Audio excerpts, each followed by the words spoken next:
And of course, before working on any firearm, you need to make sure it is free and clear of any ammunition. On the GSG MP40, the magazine release is right here. It simply pushes in on that button and the magazine comes out. And as you can see, the magazine itself is free and clear. There's the charging port there. We'll go ahead and lock the bolt back. And as we can see, the chamber area is also free and clear. So we'll go ahead and talk about some of the design features of the GSG MP40. The GSG MP40 has a barrel length of 10 inches. Barrel runs from approximately here forward. Overall length from front to back is 24.5 inches. It's 7 inches tall and weighs in at just under 8 pounds empty. The proprietary magazines have a 25 round capacity right here. It is a double stack single feed magazine. This actually proved to be a little bit of a problem for the original MP40. The original MP40 also was a double stack single feed. The problem you have with magazines like this is, while it's technically better designed from an operational standpoint, there's only a single way for the cartridges to have to be fed into the chamber. The reality is the additional stresses placed on the cartridges and additional friction as they go from the double stack to the single causes reliability issues, and the MP40 during World War II suffered from that as well. It's not something that was impossible to overcome. Just magazines have to make sure that the feed lips are, in good order, and that there's no dirt or anything. The magazines would be more susceptible to dirt and feed issues because of that. Another problem that the World War II MP40 had, and this one I'm sure would as well, any type of firearm that has an extended magazine that comes down so far, is when the magazine is inserted, people tend to try to grab the magazine as a handle, and that puts undue stress on the geometry of the feed lips to the chamber on the internally, and can cause feeding issues. So a prescribed place to hold the firearm was on the hand grip, fore-end grip right here, and then the hand grip. And of course the actual World War II MP40 had the folding stock, so this angle and grip surface here would be a little bit more intuitive. You tend to try to reach forward farther when you're shooting this in this form without the stock on it. The original full auto version had a 9.9 inch barrel, so the 10 inch barrel is very close to the original.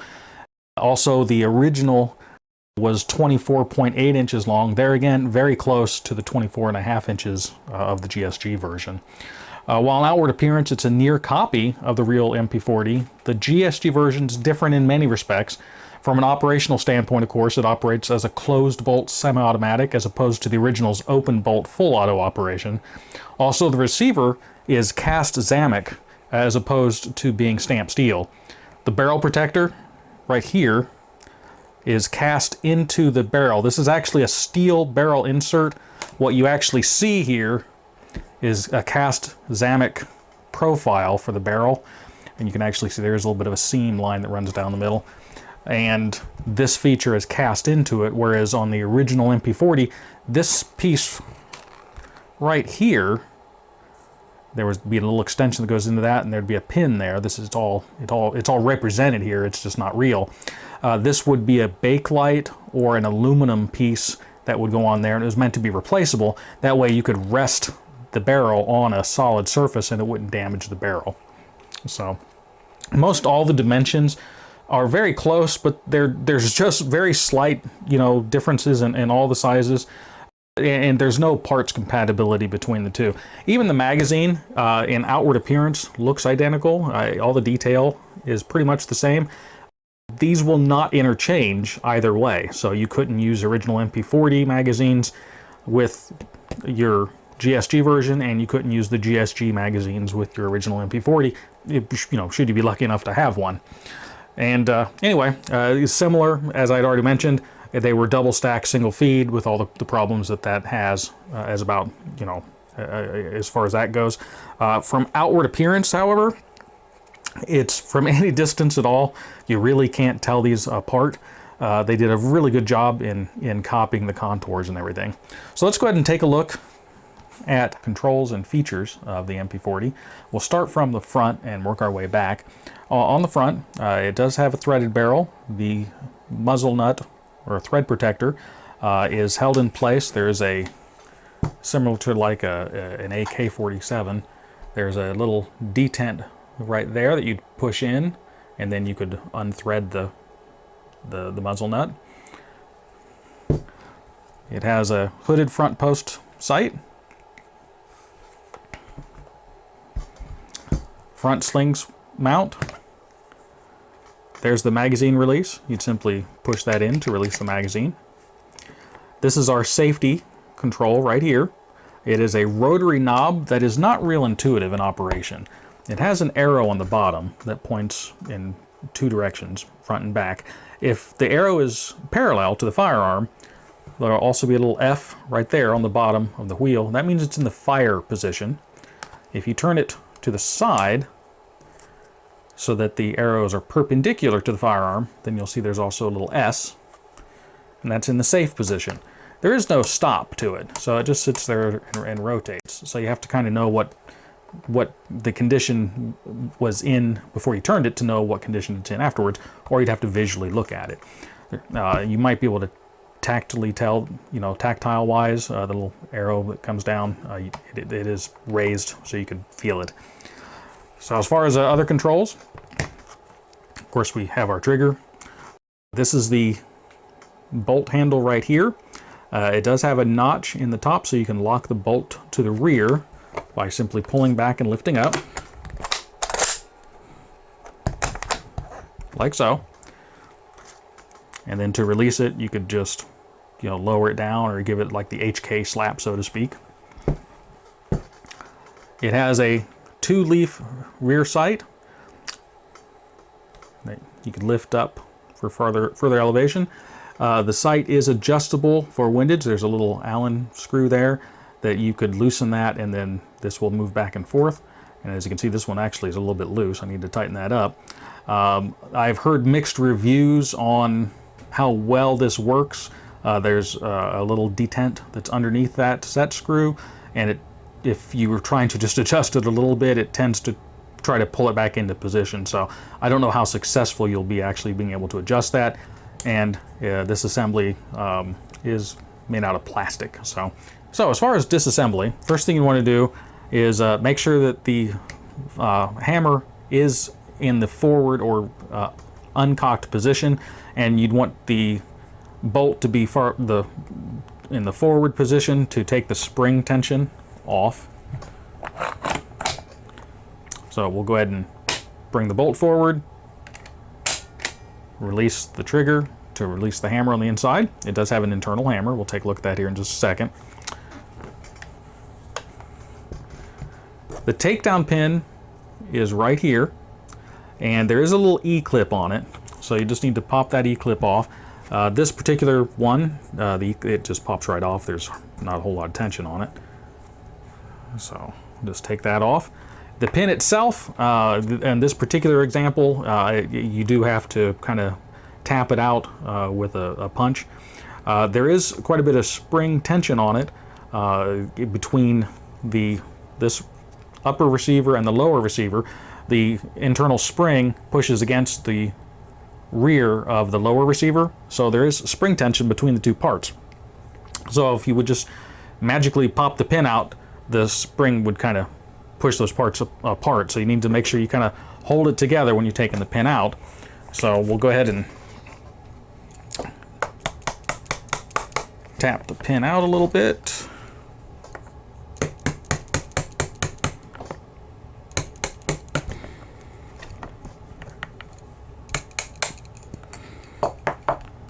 And once it's most of the way out, at this point, you'd want to make sure you kind of keep that, some tension between the two parts. Take the pin out, and then the spring will kind of do the rest by sliding it apart. You have the upper receiver and the lower receiver. We'll take a look at the lower receiver first. So there's the hammer right there. And it's, like I said, it's just a hammer fired operation. You pull the trigger and that just releases the hammer. And that's pretty much it. No further disassembly is required or should be really done on this. This is the fire control assembly is all in here. You have your trigger transfer bar right there. You have the disconnector, everything on the inside. You wouldn't really want to take this any farther apart because any change in the geometry on anything in there could cause it to be unsafe or, you know, inoperable. So go ahead and set that aside.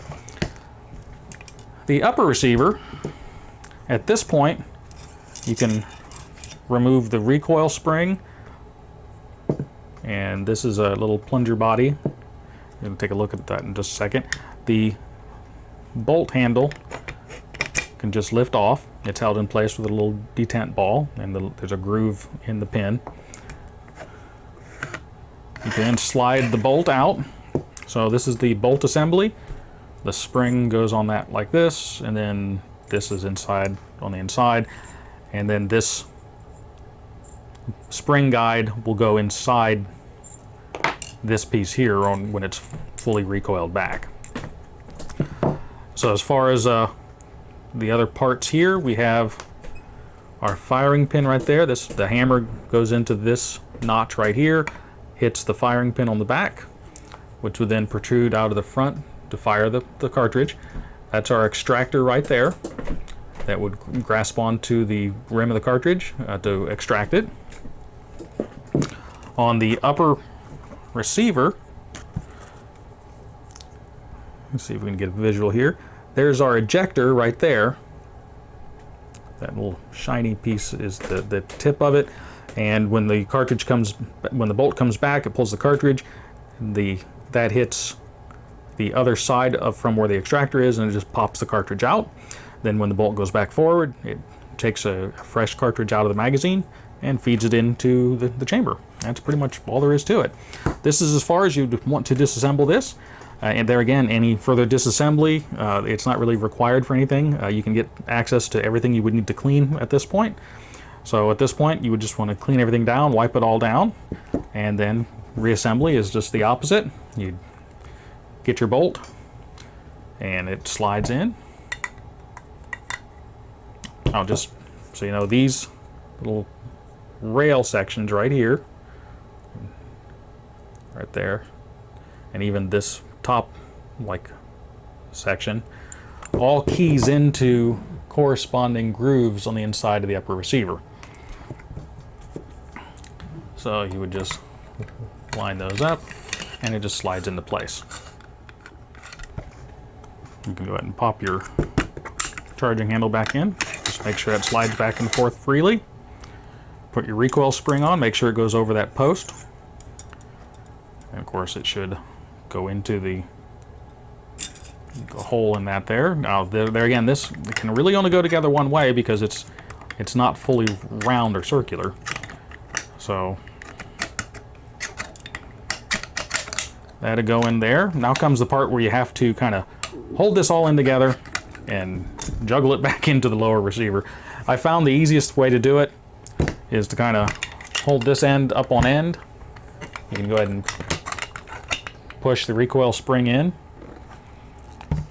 This little half round shape here basically goes around that spring guide right there. That's the magazine release spring.